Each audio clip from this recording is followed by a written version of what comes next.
आप ये क्या कह रहे हैं मिस्टर मखीजा? कैसे कह सकते हैं? आपने मुझे पैसे देने का वादा किया था, आपने कहा था बात तय हो गई है, और अब आप मुकर रहे हैं। आप बाबा को कितने सालों से जानते हैं, फिर भी इस नाजुक मोड़ पर आप उनका साथ नहीं दे रहे। आपकी एक ना से बाबा के दिल को कितनी ठेस पहुंची, इसका अंदाजा भी है आपको। अगर आपको पैसे नहीं देने थे तो आपने झूठा दिलासा दिया ही क्यों?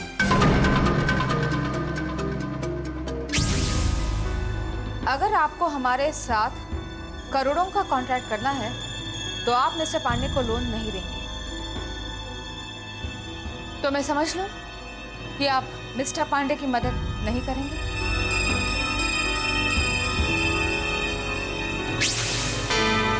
आप सब लोग मेरे पीछे क्यों पड़े हैं? मैं एक बार कह चुका हूं कि मैं आप लोगों की मदद नहीं कर सकता हूं। ये कोई जबरदस्ती है क्या? भाई पैसे मेरे हैं, मेरी मर्जी, जिसे देना चाहूं दूं, जिसे ना देना चाहूं ना दूं।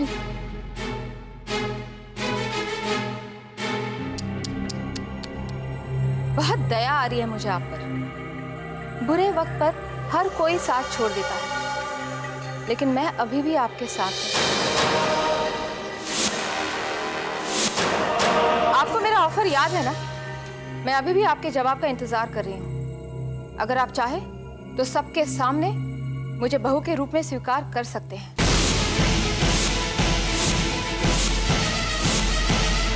कभी नहीं। ज्ञान पांडे आज तक ना किसी के आगे झुकाए, ना कभी झुकेगा। आज अभी इसी वक्त, क्योंकि ये घर मेरा है और मेरे घर में मैं तुम जैसे लोगों को बर्दाश्त नहीं करता हूं, इसीलिए get out.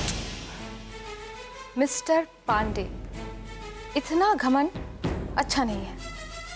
Anyways, the choice is yours. इन्हें कोई बाहर का रास्ता दिखाइए। मुझे जाने का रास्ता मालूम है और अंदर आने का भी, लेकिन बहुत ही जल्द आप लोगों को बाहर जाना पड़ेगा।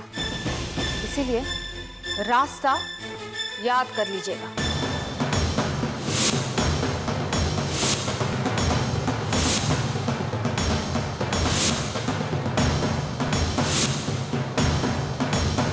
एक के बाद एक मुसीबत, और वो भी सब हमारे ही सर पर। पता नहीं भगवान को दया भी नहीं आती हम। माँ प्लीज। बस जी, अब और सहा नहीं जाता मुझसे। माँ, यूं निराश होकर हिम्मत हारने से कुछ नहीं होगा। ये सब तो वक्त का खेल है।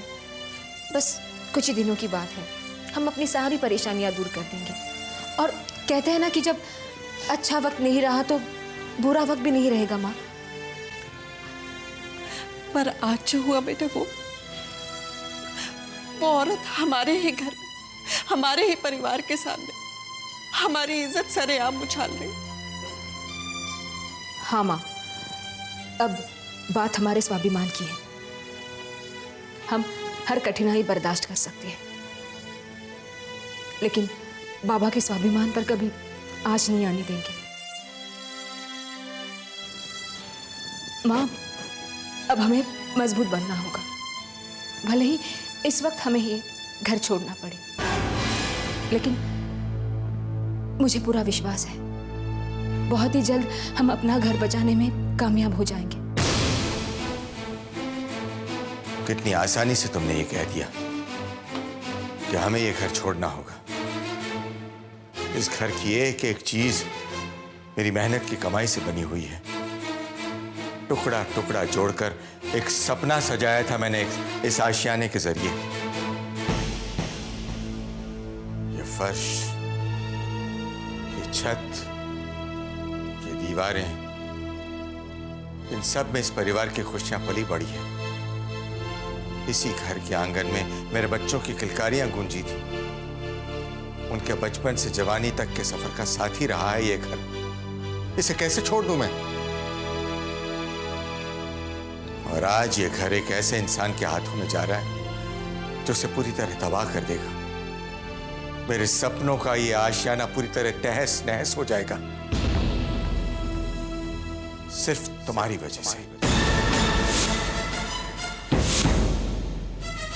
बाबा, आज मेरे कारण आपको इस घर को ये दिन देखना पड़ा, लेकिन आज मैं आपको ये विश्वास दिलाती हूँ, मैं आपकी खोई हुई इज्जत वापस लौट आऊंगी। बाबा, ये घर हमारा था, हमारा है और हमेशा हमारा रहेगा। ये मेरा आपसे वादा है।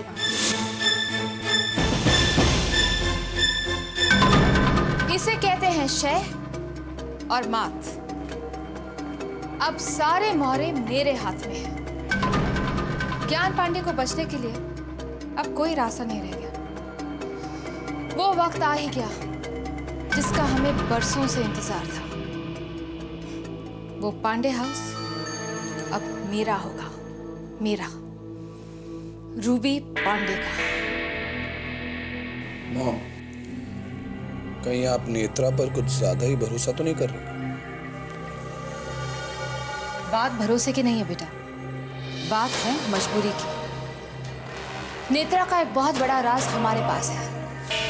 बेचारी अगर हमारा काम नहीं करेगी तो पांडे परिवार में नहीं टिक पाएगी। डोंट वरी, जब तक उसका राज हमारे पास है हम जो चाहे उससे करवा सकते हैं। शेखर, अभी वक्त है। अगर एक औरत की नजरों से देखो तो रूबी ने बाबा से मांगा ही क्या है? यही ना कि बाबा उसे इस घर की बहू के रूप में स्वीकार कर ले ताकि उसके रिश्ते को समाज की मंजूरी मिल जाए। तो क्या गलत है?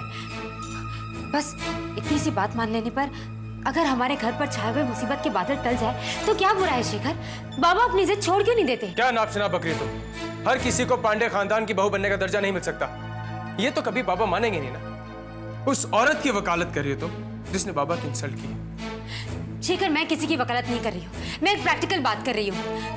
क्यों, घर से बेदखल हो जाने पर भी तो पांडे खानदान की इज्जत सड़क पे आई जाएगी ना।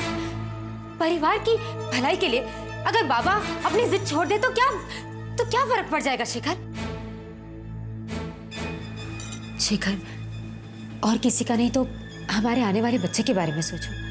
मुझे अपनी परवाह नहीं है, मैं तुम्हारे साथ हर हाल में रह सकती हूँ, लेकिन उस नन्ही सी जान को इस घर में जन्म लेने का अधिकार है ना। शेखर, प्लीज मेरी बात को समझने की कोशिश करो। ये हमारे बच्चे की भलाई। नेत्रा, नेत्रा तुम यहाँ बैठो। नेत्रा, आराम से नेत्रा तुम फिक्र मत करो, सब ठीक हो जाएगा। I'll take care of everything, I promise। तुम बस अपना ख्याल रखो और अपने आने वाले बच्चे का ख्याल रखो, हाँ? और इन सब बातों को अपने दिमाग से, अपने जहन से निकाल दो। मैं तुम्हारे लिए पानी और दवाई लेके आता हूँ, हाँ? आज तक तुम शेखर को सिर्फ अपने स्वार्थ के लिए समझाती आई हो, आज हमारे काम के लिए समझाना है। वैसे इसमें भी स्वार्थ तुम्हारा ही है कि शेखर तुम्हारी असलियत ना जान पाए। अगर तुम हमेशा के लिए उसे खोना नहीं चाहती हो तो नहीं, मैं कोशिश करूंगी। कोशिश नहीं डार्लिंग, कहो मैं करूंगी।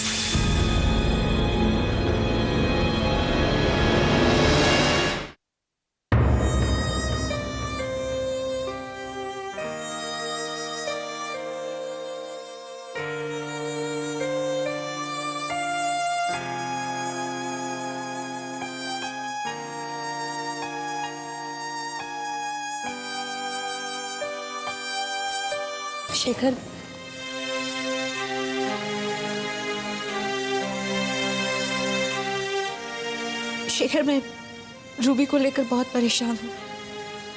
बार बार मेरे मन में बाबा का ख्याल आ रहा है। आज तक किसी ने बाबा से ऊंची आवाज में बात नहीं की, और वो रूबी, उस रूबी ने बाबा को इस तरह सबके सामने बेइज्जत कर दिया। शेखर, मुझसे बाबा की हालत देखी नहीं जाती। पूरे भी इस घर को बाबा से हाथों से छीनकर पांडे खानदान को नीचा दिखाना चाहती है। हमें सब पता है, लेकिन हम कुछ नहीं कर सकते। हम कर भी क्या सकते? जो भी करना था वो तो तुमने कर दिया, बिना अंजाम की परवाह की। अब दुखी होके क्या फायदा? आज जो भी हो रहा है तुम्हारी वजह से हो रहा है। बाबा को ये दिन देखना पड़ा तो इसके जिम्मेदार हो तुम।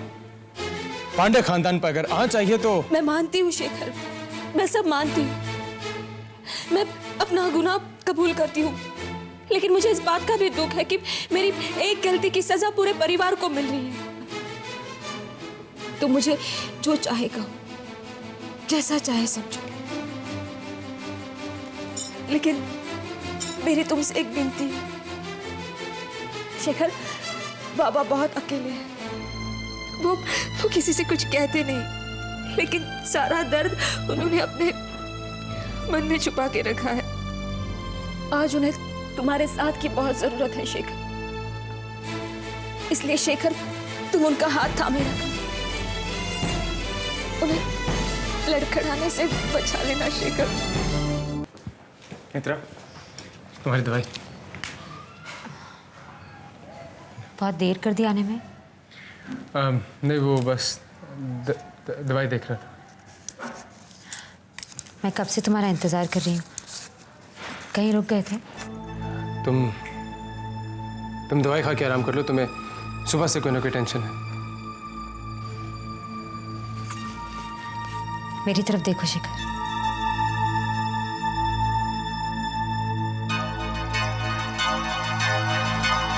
शेखर तुमने हमेशा मुझे गलत समझा है।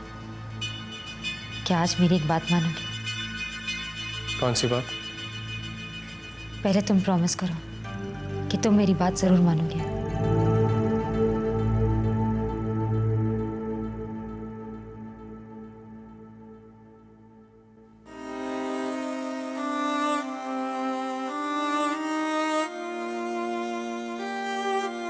कैसे जान लेते हो तुम मेरे मन की बात को? मैं तुम्हें कहने ही वाली थी कि थोड़ा सा किचन का सामान भी पैक कर लो, लेकिन तुमने पहले से ही कर लिया। जी अब बेटा, आप इस सच्चाई को जितनी जल्दी स्वीकार कर लें उतना ही अच्छा। आप ठीक कह रही है माँ। जो सच्चाई हम स्वीकार करने से कतराते हैं, वही हमारे सामने परेशानी बनकर खड़ी हो जाती है। अगर वो सच्चाई हम स्वीकार कर ले तो उस परेशानी का हल भी मिल जाता है। हमारा पूरा परिवार एक साथ है माँ, और इस मुसीबत का भी हम डटकर सामना करेंगे।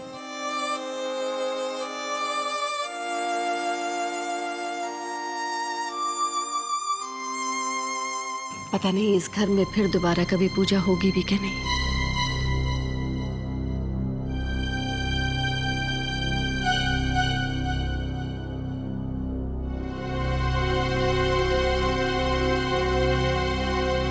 शेखर, तुम्हारा सामान भी तैयार है?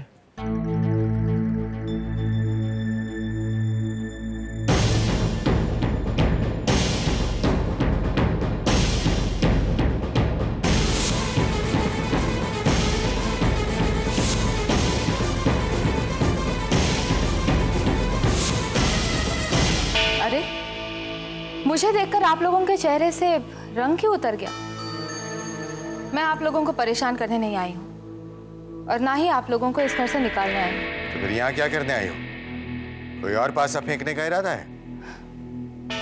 आप हमेशा मुझे गलत क्यों समझते हैं?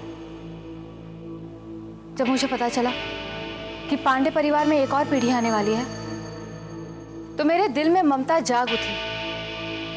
आप ये माने या ना माने, लेकिन मैं अपने आप को इस घर की बहू मानती हूँ, और एक बहू होने के नाते मैं ये कैसे देख सकती हूँ कि इस घर का चिराग कहीं और जाके उजाला करे। मैं उसके साथ नाइंसाफी कैसे कर सकती हूँ? मैं इतनी भी पत्थर दिल नहीं हूँ। बस बस, बहुत हो चुका है ये नाटक। मैं एक पल इसे बर्दाश्त नहीं कर सकता। मैं इस औरत के मुंह लगना नहीं चाहता हूँ रुक्मिनी। हमें ये घर छोड़ना होगा इसी वक्त। जैसी आपकी मर्जी है, लेकिन पहले मुझे आपके सामान की तलाशी लेनी है। कहीं आप कुछ ऐसा नहीं ले जा रहे हो जो आपको नहीं ले जाना चाहिए। तलाशी लो। रुकिए, आपको शर्म नहीं आती? आप दावा करती है ना चाचा जी से प्यार करने का, और उनके बड़े भाई की इस तरह बेइज्जती कर रही है। कोई जरूरत नहीं है, ये सामान हम यहीं छोड़कर जाएंगे। एक मिनट बाबा, ये जो कहेंगी हम वही करेंगे क्या? क्या आपके पास सर्च वारंट है? नहीं ना? तो जाइए, पहले सर्च वारंट लेके आइए। और हाँ, हम आपकी तरह बेईमान नहीं हैं। बसंत, चलो सामान उठाओ।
क्या हुआ शेखर?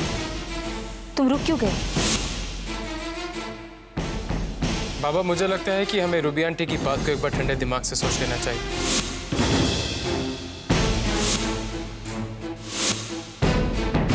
बाबा, हम सब अपनी जिद में इस घर को छोड़ने की बड़ी बड़ी बातें कर रहे हैं, मगर उसकी जरूरत नहीं है। जब रूबी आंटी कह रही है हम इस घर में रुक सकते हैं, तो फिर हमें इस घर में रुकने में प्रॉब्लम क्या है? हम लोग इसलिए यहाँ नहीं रुक सकते हैं बेटा, क्योंकि आज तक मैंने किसी का एहसान नहीं लिया है।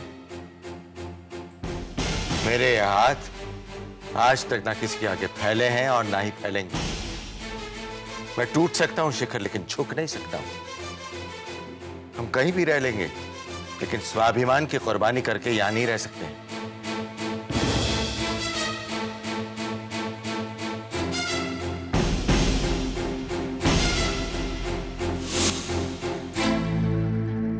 चलो बेटा, अब चलो यहां से।